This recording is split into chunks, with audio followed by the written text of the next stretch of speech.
Sekali peristiwa, Yesus tiba di daerah Kaisarea Filipi. Ia bertanya kepada murid-muridnya, kata orang, siapakah putra manusia itu? Jawab mereka, ada yang mengatakan Yohanes Pembaptis, yang lain mengatakan Elia, dan yang lain lagi mengatakan Yeremia atau salah seorang dari para nabi. Lalu Yesus bertanya kepada mereka, tetapi apa katamu, siapakah aku ini? Jawab Simon Petrus, engkaulah Mesias, putra Allah yang hidup. Kata Yesus kepadanya, berbahagialah engkau Simon anak Yunus, sebab bukan manusia yang menyatakan itu kepadamu, melainkan Bapa-Ku yang di surga.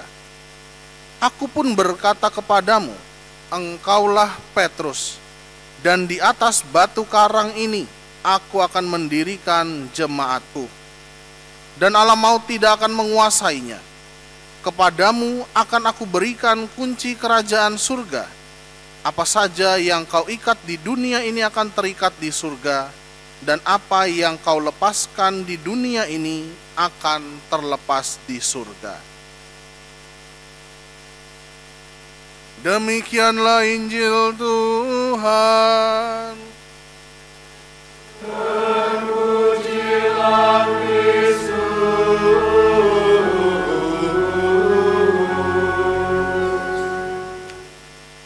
Mari kita hening sejenak merenungkan firman Tuhan yang kita dengarkan.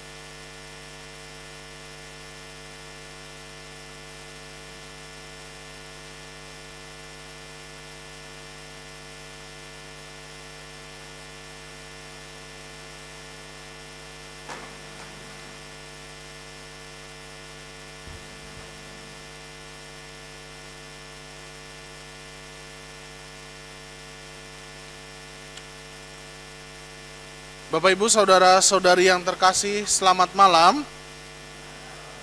Apa kabar? Sehat semuanya?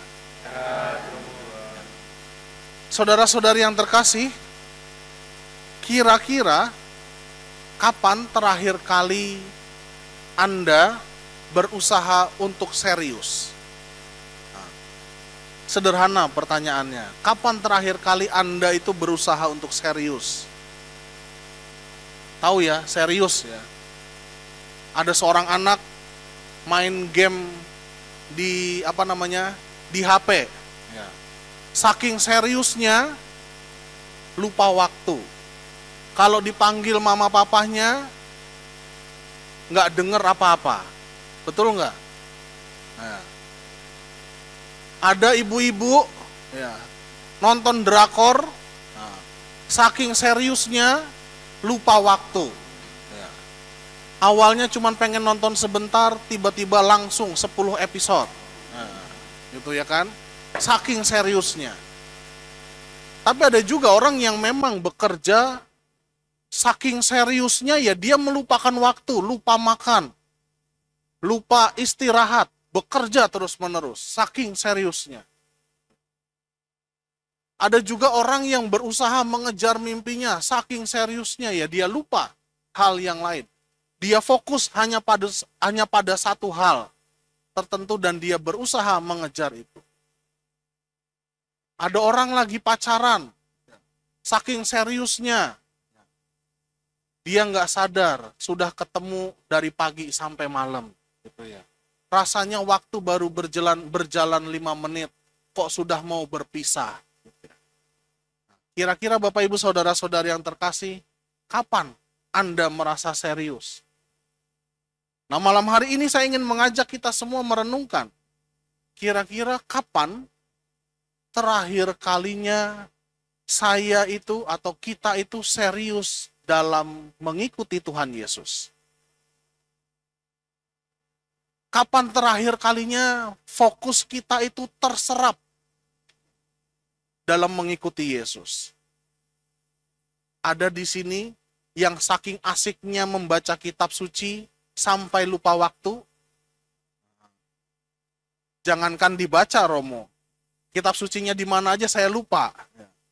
ya kan?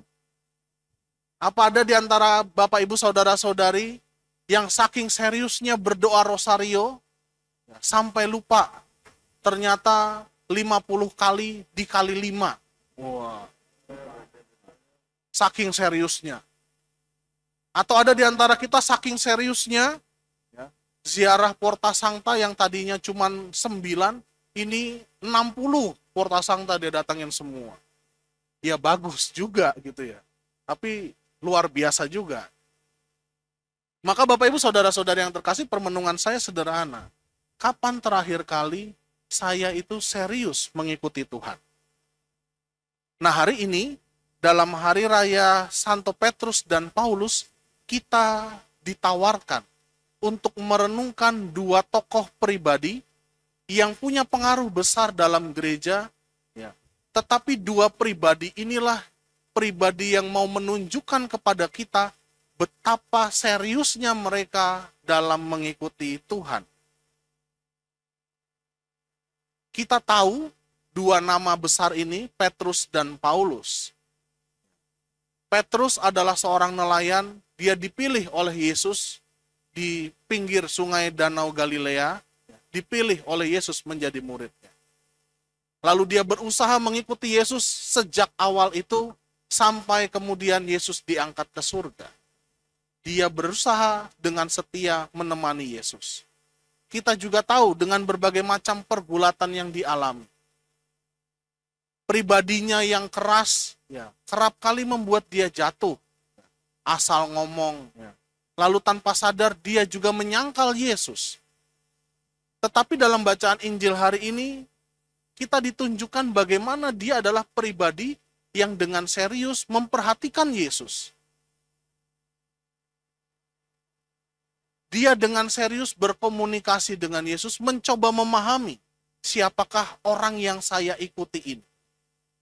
Maka ketika ditanya oleh Yesus, menurutmu siapakah aku ini?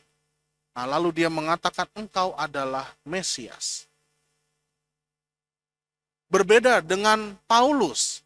Paulus adalah orang yang pada awalnya berhati keras. Dia merasa bahwa kehadiran murid-murid Kristus adalah orang-orang yang mengganggu keaslian ajaran agama Yahudi. Maka dia memutuskan untuk menangkap orang Kristen untuk dibunuh. Dan itulah yang kita dengar dalam kesaksian Paulus sendiri. Lalu kemudian perjumpaan dia dengan Yesus tidak seperti Petrus yang dipanggil secara personal. Tetapi dalam sebuah keajaiban, sebuah mukjizat, dalam sebuah perjalanan dia mengalami perjumpaan dengan Yesus sendiri. Lalu disitulah dia berubah. Hidupnya diubah, yang tadinya mengejar murid-murid Kristus, lalu kemudian menjadi pribadi yang sungguh-sungguh peduli dengan murid-murid Kristus. Dan pada akhirnya kita tahu bahwa dua pribadi ini, dua-duanya harus mengorbankan nyawanya. Yang satu, Petrus disalibkan kebalik. Yang satu, Paulus meninggal atau wafat sebagai martir dengan dipenggal kepalanya di kota Roma. Mereka adalah dua-duanya adalah pribadi yang serius mengikuti Yesus sampai akhir. Nah, maka Bapak Ibu Saudara-saudari yang terkasih, permenungan saya sederhana. Bagi saya, hari raya Petrus dan Paulus bukan sekedar perayaan gereja, tapi adalah perayaan kita semua, Anda dan saya. Kita semua yang hadir di sini adalah pribadi-pribadi yang berusaha setiap hari berjuang dengan serius mengikuti Tuhan Yesus. Maka kalau mereka, Petrus dan Paulus, wafat sebagai martir, mereka menumpahkan darahnya, lambangnya adalah warna merah ini, saya yakin kita semua, Bapak Ibu Saudara-saudari semua yang hadir di sini, dengan pergulatan iman kita setiap hari, dengan tantangan yang kita hadapi, kita pun berusaha dengan serius juga menjawab panggilan Tuhan. Maka Bapak Ibu Saudara-saudari yang terkasih, hari raya Petrus dan Paulus juga bagi saya perayaan untuk kita semua terutama Bapak Ibu yang berkarya dalam lingkungan sebagai ketua lingkungan, koordinator wilayah, ya, yang tergabung dalam pelayanan-pelayanan gereja, yang berusaha setiap minggu, setiap hari, memikirkan di tengah-tengah kesibukannya, di tengah-tengah pergulatan rumah tangganya, tapi tetap berusaha untuk mengikuti Yesus. Maka Bapak Ibu Saudara-saudari yang terkasih, bagi saya Hari Raya Santo Petrus dan Paulus ini menjadi perayaan bagi kita semua. Pribadi-pribadi yang berusaha untuk dengan setia dan serius mengikuti Yesus. Maka permenungan saya, pertanyaannya sederhana. Kapan terakhir kali kita serius mengikuti Yesus? Semoga dengan merenungkan Hari Raya Santo Petrus dan Paulus ini, kita didorong dari dalam hati kita. Mari kita bersama-sama belajar untuk serius. Kita serius mengikuti Tuhan Yesus. Kalau serius itu artinya bukan sekedar berdoa, berjam-jam, bukan. Tetapi soal bagaimana saya mau berjumpa dengan Tuhan Yesus secara langsung. Pengalaman personal, seperti yang dialami oleh Petrus dan Paulus, saya pun juga mau mengalami hal itu. Sejauh mana saya mau bergumul dengan Tuhan Yesus? Sejauh mana saya mau merenungkan perjalanan hidup saya dengan Tuhan Yesus? Di tengah-tengah tantangan, di tengah-tengah kegagalan, di tengah-tengah kejatuhan kita ke dalam dosa. Tapi toh kita tetap mau berjuang, sama seperti Petrus dan Paulus. Kita bertekun dalam doa, bertekun dalam iman, dan juga pelayanan bagi sesama kita. Maka Bapak Ibu Saudara-saudara yang terkasih, marilah dalam perayaan Ekaristi malam hari ini, kita mohon supaya kita senantiasa diinspirasi oleh Petrus dan Paulus untuk senantiasa menjadi pribadi-pribadi yang dengan setia, tekun, dan serius mengikuti Tuhan. Semoga dengan merenungkan firman Tuhan malam hari ini, kita pun disiapkan untuk mengikuti Yesus dengan setia, sama seperti Petrus dan Paulus. Apapun yang kita hadapi, percayalah bahwa Tuhan Yesus senantiasa hadir menemani kita semua sampai akhir. Sama seperti Petrus dan Paulus. Sama seperti dalam bacaan kedua dikatakan Rasul Paulus kepada Timotius. Aku sudah berjuang dan pada akhirnya sampai garis akhir. Aku boleh bersuka cita karena. Semoga pada akhirnya kita pun bisa mencontoh kedua tokoh besar ini, Petrus dan Paulus. Semoga dalam perayaan Ekaristi ini kita mampu dikuatkan dan diteguhkan dalam iman. Kita hening sejenak.